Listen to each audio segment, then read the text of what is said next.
Alhamdulillahi Rabbil Alamin. Assalatu wassalamu ala Rasulillahil Karim. Amma ba'd. Assalamualaikum warahmatullahi wabarakatuh. Alhamdulillah, puriin at dakilain ang Allah subhanahu wa ta'ala sa lahat ng kanyang biyaya at gabay sa atin. Alhamdulillah. Mga kapatid sa Islam, may sinabi ang mahal na Rasul sallallahu alaihi wasallam na kung saan ang mga bagay na ito ay kung ating titingnan ay napakaliit lamang, pero ito ay malaki ang kanyang parusa pag ito ay napabayaan. Ito ang bagay na kung saan dito lamang makikita natin sa part ng ating katawan. Hindi siya malaki, wala siyang buto, pero kung siya ay makapagbigay ng pinsala ay napakalaki. Lalo't lalo na ang mga bagay na ito pag hindi natin nabantayan, ito ang magdudulot sa atin, magtutulak sa atin patungo sa impyerno ng Allah subhanahu wa ta'ala. Qala Rasul sallallahu alaihi wasallam, atadruna ma aktharu ma yudkhilun nar? Qalu Allahu wa rasuluhu a'lam. قال الأجوفان يعني الفرج والفم وما أكثر يدخل الجنة قال التقوى الله وحسن الخلق. Sinabi ng mahal na Rasul sallallahu alaihi wasallam, sabi niya, alam niyo ba kung ano ang pinakamaraming dahilan na nagdadala sa mga tao sa impyerno? Alam niyo kung anong dahilan? Kung bakit sila nakapasok sa impyerno?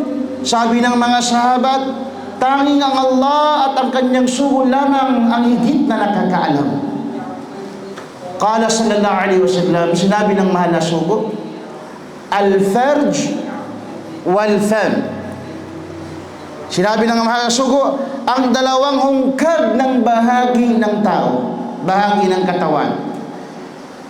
Ito yung dahilan na maraming tao natulak sa impyerno dahil sa dalawang bagay na ito sa katawan niya.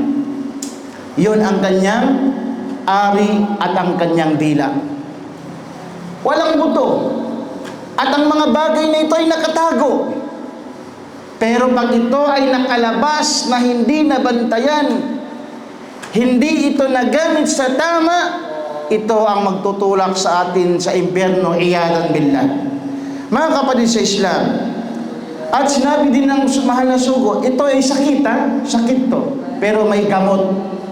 May gamot siya. Sabi ng mahal na sugo, alam nyo din ba kung ano ang pinaka maraming nagdudulot sa paraiso? Mga gawain, sabi ng Propeta sallallahu alaihi wasallam, at-taqwallah wa husnul khuluq. Ito yung solusyon. Ang mga taong dahilan na makapasok sa paraiso dahil sa takot niya sa Allah at sa kagandahang ugali niya. Mga kapatid sa Islam, kung titingnan ninyo, tingnan natin ang hadith, ang dalawang dahilan na maliit na parte ng ating katawan, ito pala yung magdadala sa atin sa impyerno kung hindi ito ginamit sa katotohanan. Tulad ng dila. Pag ang dila natin ay hinayaan natin na magsalita ng kasinungalingan, magmura, magchismis, o kay pangliliit, panghinanakit sa lahat, ito ang magdudulot sa iyo sa impyerno. At ganun din ang iyong ari. Pag ang ari mo, hindi mo ito, ang pagnanasa mo, hindi mo ginamit sa katotohanan, bagkos ginamit mo sa kasamaan, yan ang magtutulak sa iyo sa impyerno. Kaya, bantayan at alagaan natin ang dalawang parte na ito. Alam na natin na ito pala ang dahilan kung bakit makapasok sa impyerno ang mga tao. At ang takot sa Allah at pagiging mabuti sa kapwa, ito yung pinaka-the best dahilan ikakapasok ng tao sa paraiso. Naway ibilang tayo sa mga muttaqin ng Allah subhanahu wa ta'ala. Assalamualaikum warahmatullahi wabarakatuh.